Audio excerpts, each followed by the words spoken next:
I'd say it's a growing culture. I think that I've noticed more growth since I started 3 years ago, just in terms of seeing advertisements for the Counseling Disability Center. Master is very inclusive a community, and we provide a positive space for most students to discuss mental health issues openly. I've noticed a lot more positive, sort of supportive attitudes around mental health. I believe all the candidates for the Fed selection had something on mental health within their platform, so that's really good progress. So I think there's a lot of kind of positive campaigns happening around mental health, which I think is a really great beginning, but I think I'd really like to see more institutional buy-in and support in terms of the way that the structure of the university is creating mental health problems for students.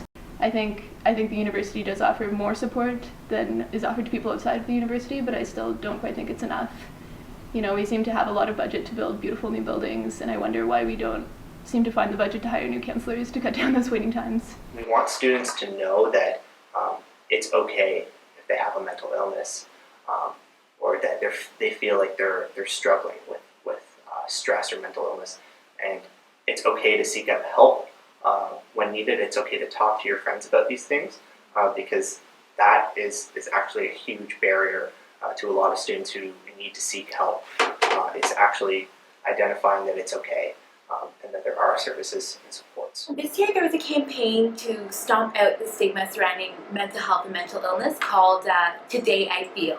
So this campaign involved using the hashtag Today I Feel to discuss how you feel, and it was sort of a way to combat the stigma surrounding mental illness and kind of discuss how it's something that's on a spectrum. Like one day you can feel great, one day you can feel like pretty crappy. I think I've seen recently is the implementation of mental health training for all student volunteers that are present during orientation week. I think that starting that has been a really good initiative for helping them to be able to identify it in the beginning, but then also I think really bringing that and broadening that to all student groups on campus. I think when you have student leaders who are educated about mental illness and educated about the stigma that people might experience, I think it makes people more open and understanding, and then allows students to approach those people then.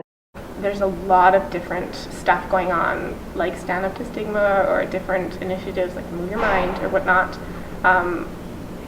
but there's no really uniting body there, which not only makes it a little bit inefficient in the way the services are being delivered and offered, but also in how the students can access those services. So it's really confusing.